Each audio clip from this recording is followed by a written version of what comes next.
হাঁটতে হাঁটতে চলে এসেছি। দেখো অনেক কিছু জিনিস এই যে নিচ্ছি, সবে শুরু করেছি, বাড়ি গিয়ে দেখো। আর আইসক্রিম খাবো না, গরমে হতে পারে।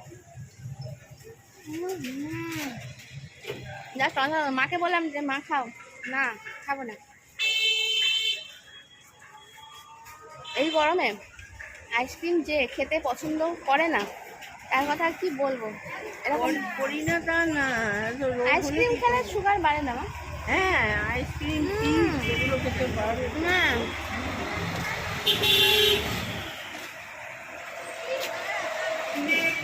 কে মারা গেছে? ভাড়া গেল নিয়ে যাচ্ছে। ওই তো সেই একই হলো, খারাপ লাগে। দাদু বলতে পারলো আমাকে আইসক্রিম খেলে কিছু হয় না। ভালো টেস্টি করেছে।